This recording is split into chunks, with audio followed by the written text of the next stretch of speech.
The interest is something that comes from the receiver of the message who has become mentally engaged with the ad. The process of making symbolic connections between a brand and characteristics that represents the brand's image and personality. Persuasion. How do you persuade somebody to buy something? So there is a conscious intent on the part of the source to influence the receiver, the message, to believe, to do something.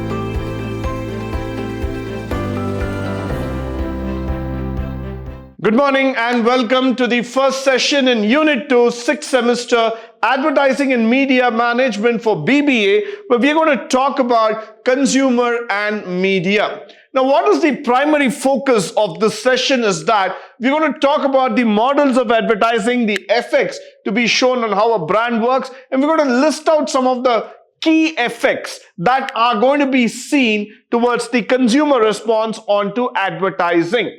So moving further, let's first try to understand the effects of advertising, the effectiveness, how does it come into picture. The first model that we have always talked about is the AIDA model, the attention, interest, desire, and action. We're going to talk about the hierarchy of effects, why does it come into picture, the key advertising effect, how does an advertising actually affect the mind of a consumer, facet models of effective advertising, which is very important for us to know. And when we think about this, these are all the unique factors that come together as a response for an advertising message.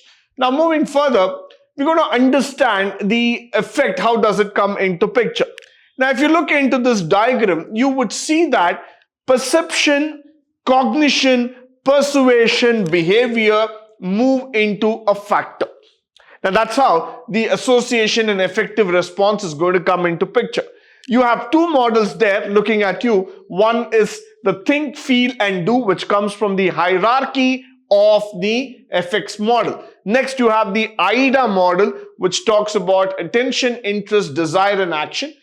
And then a combination where I'm going to bring in perception, cognition, persuasion, behavior, which gets associated. Now let's start getting into it. What is perception? The process by which we receive information through our five senses, assign meaning to it. Now, perception is something which is very, very common when it comes to advertising. Why? We perceive things. Whenever we look into an advertisement, we have our own ideology, we have our own method of accepting certain things. We do believe that the advertisement is mandatory enough. Why? Because when it tries to convey a message, it might be good, it might be bad, it might be sometimes a neutral, or sometimes I might feel that the advertisement is not up to the mark. So what do we perceive out of an advertisement is very important. Exposure of being heard or seen. Media planners try to find the best way to expose the target audience to the message. IMC planners consider all contacts of a consumer has with a company or with a brand. Now let me start with a simple advertisement like Surf Excel. Surf Excel advertisement, when it's been relayed on your TV channels, the immediate perception that goes to the mind of a consumer is that it is all about a detergent that is going to clean your clothes and make it look brighter, whiter, and better. Now that's the simple ideology or the message that needs to be conveyed to the minds of the consumer. Now, the way how you present it with graphics, the way how you bring it outside with the amount of intensity in that advertisement all depends upon the brand.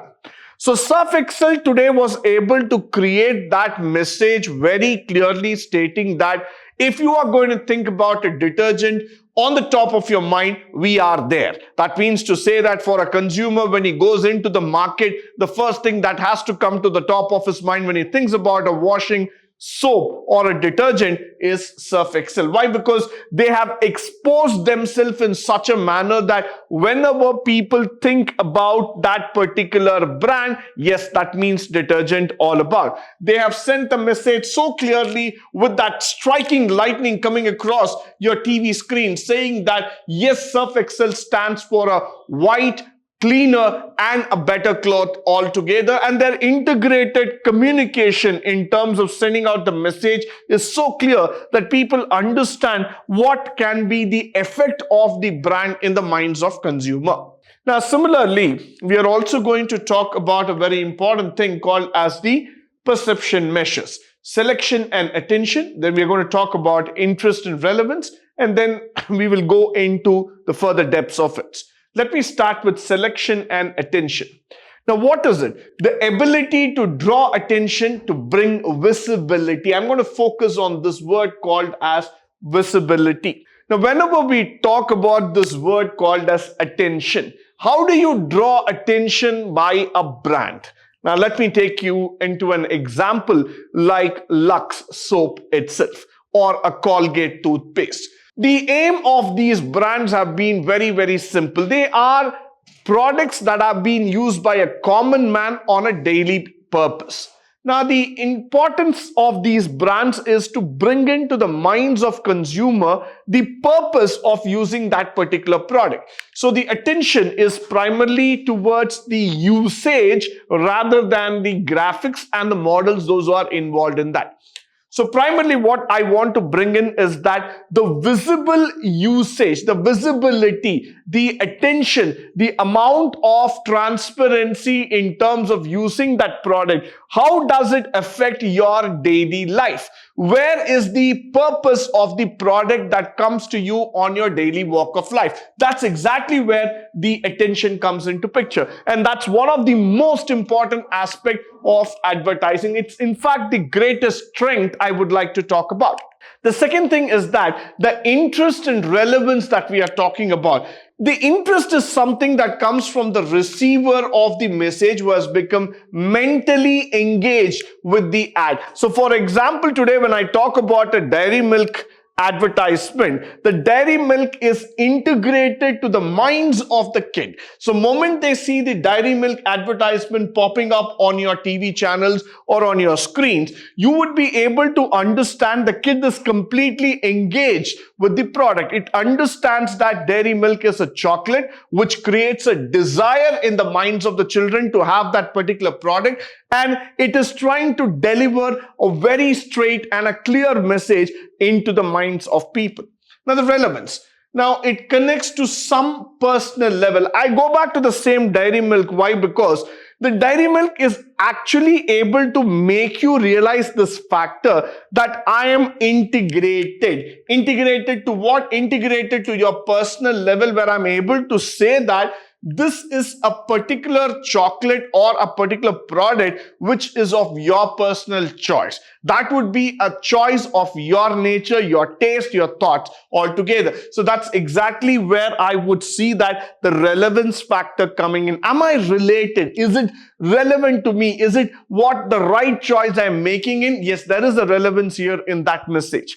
So when they say that word in Hindi, kuch meetha ho jaye, when they use that word altogether, the jingle that they use altogether, that's exactly where they're trying to connect to your sweetness level.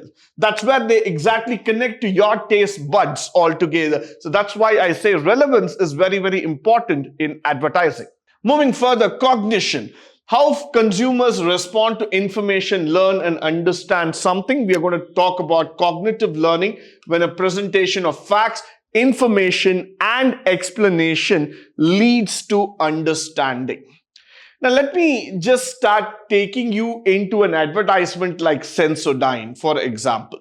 Sensodyne is a toothpaste that has been created for addressing the problems related to sensitivity. Now, tooth sensitivity is something quite technical for most of us. Why? Because we all know that that is a problem. But how is that problem caused? What is the root cause behind it?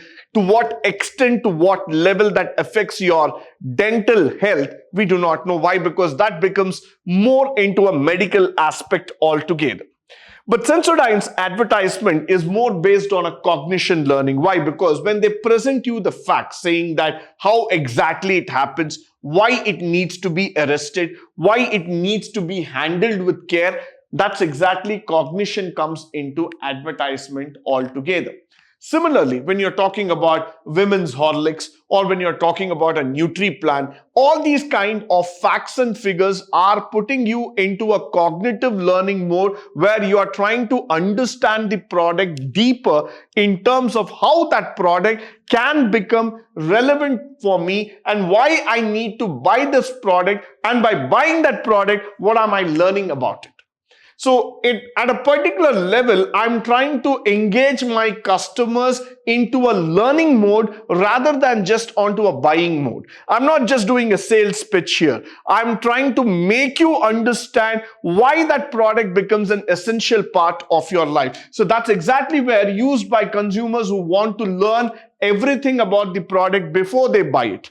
I'm not just going to make a sales pitch. I'm not going to force you to buy. I'm not saying that by buying that particular product, yes, it is over. No. When I say that the purpose of an iodized salt, for example, Ashirwad, when it comes with the advertisement saying that you need to buy iodized salt, what does Ashirwad actually want to convey? They want to convey some health facts by which if you consume their product, that will help you to grow better, which means it will also have a good effect on the health of the child. So that's exactly where the consumer gets into a learning cycle and then he makes a decision to buy that product. Now, moving further, let us also try to understand association, the process of making symbolic connections between a brand and characteristics that represents the brand's image and personality. So let me first try to understand this word association, then we will go into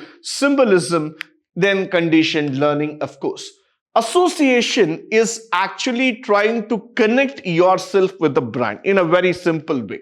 Let me take the age-old advertisement of India, none other than Bajaj. Bajaj, when they came up with their two-wheelers, and when people wanted to buy their products like the Bajaj Chetak scooter, the aim of Bajaj was to create a symbol in the minds of consumers saying that Bajaj is the image of India, the image of an automobile owner, the image of a two-wheeler concept in India. So whenever you represent that image and personality, Bajaj is something for today, for tomorrow, forever. That's exactly what the image, that's exactly what the message that was conveyed by the Bajaj advertisement. Bajaj always stood for the integrity, it stood for that royal status, it stood for that all the good things that you can get out of a particular product. So that's exactly what association, that you try to connect yourself at some level to that particular product, to that particular brand altogether. Now, symbolism for certain quality altogether. Tata Salt, when they came out, they wanted this word to be very, very precise. Tata stands for quality. Tata stands for what they promise to deliver. So that's exactly where symbolism comes in. A bond or a relationship that is created based on these meanings. LIC, of course. LIC was India's first insurance which wanted to make the consumer aware about the importance of insurance. They created a bond. Most of the LIC customers are more than 20-30 years old. Why? Because they have created that bond. They have created that factor of symbolism saying that yes, we are there for lifetime. Now, conditioned learning, the way association implants an idea into a consumer's mind. Now, what happened over a period of time is that whether you take automobiles or you take banking sector products or you're going to take about consumer products, slowly you start trying to make yourself understand the concept of why that product is coming back into your life. Now, let's take the example of green tea. Lipton green tea or any other green tea products that was launched up in the market try to implement an idea into the consumer mind that it is healthy. Now, the word healthy cannot be immediately transplanted to your mind unless and until I talk about the effects, the benefits, and why you need to go about it.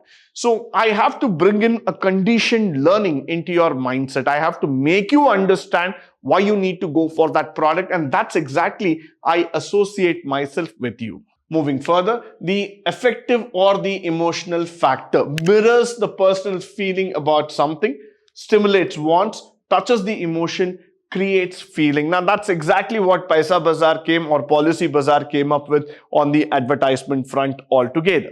Now when Policy Bazaar comes up with a very beautiful advertisement and says that, you can get an insurance worth of 1 crore rupees at a basic of 467 or 450 rupees a month, what is that they want to tell you is that ensure yourself so that your future is secure.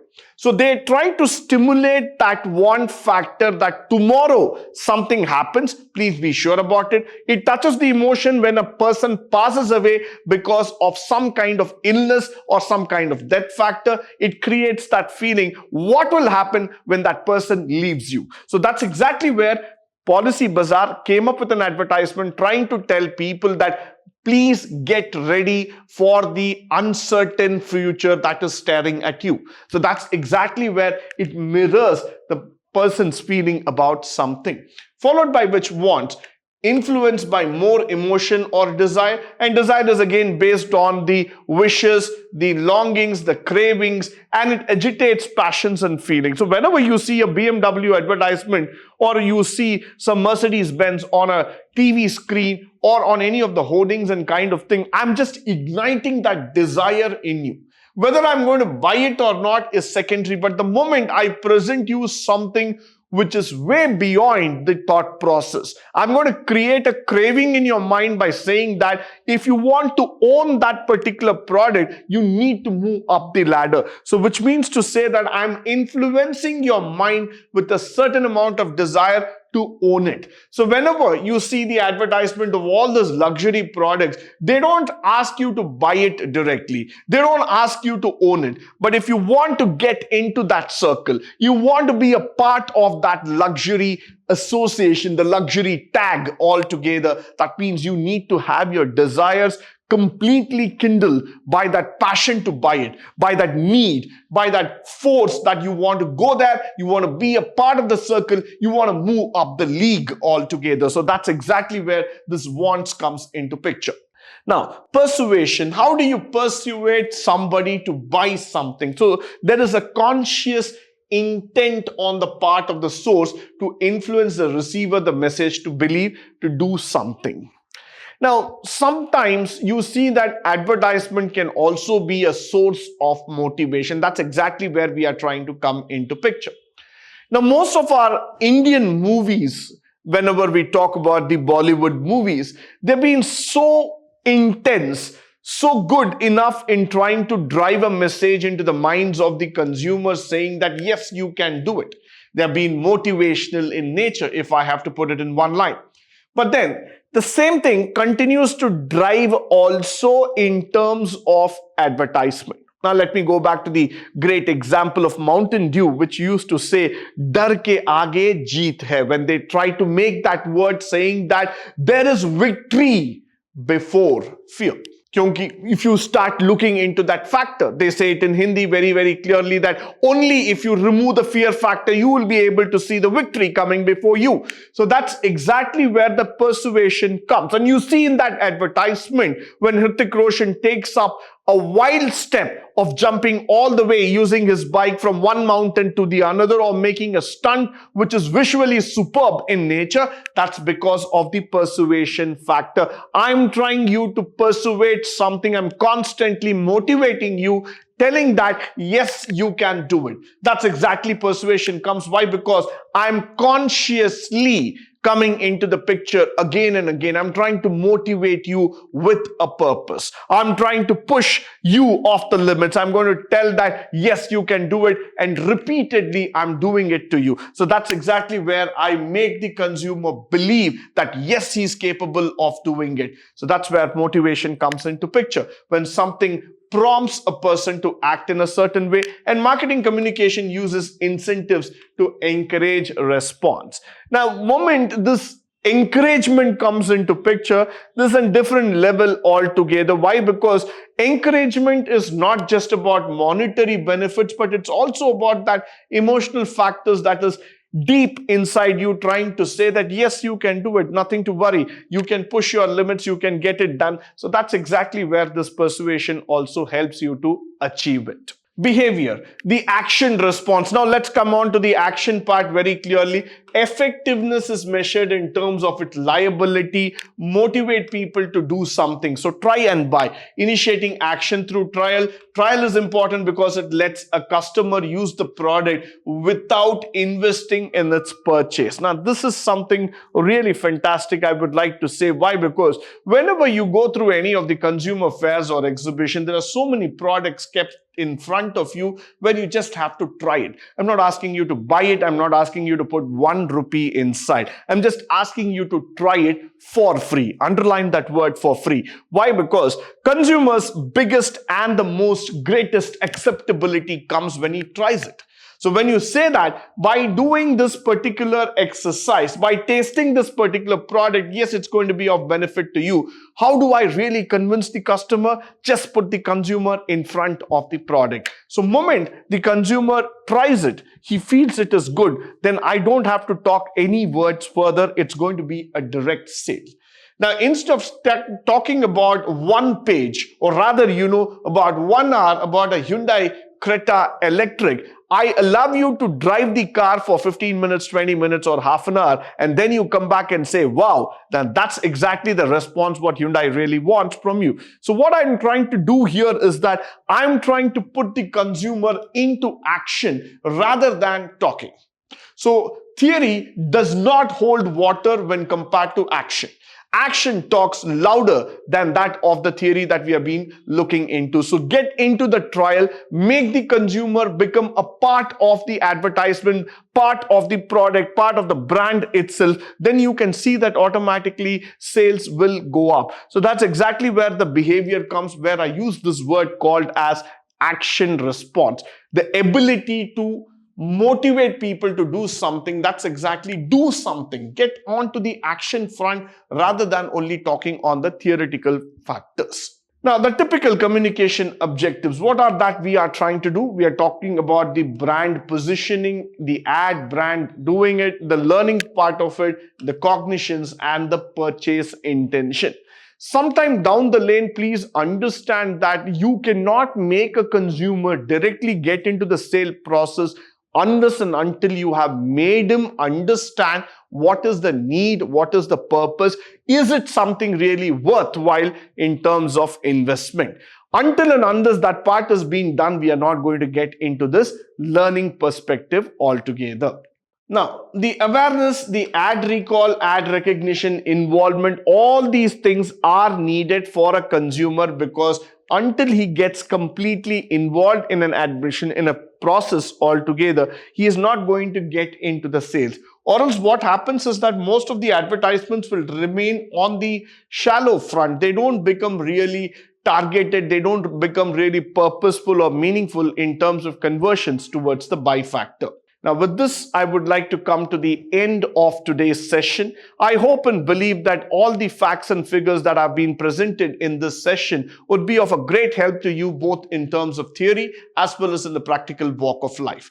In the upcoming session, we would be learning more about the consumer and media factors in terms of behaviors, in terms of promotions. But until then, stay tuned, stay blessed. Thank you once again for joining me today on this wonderful session.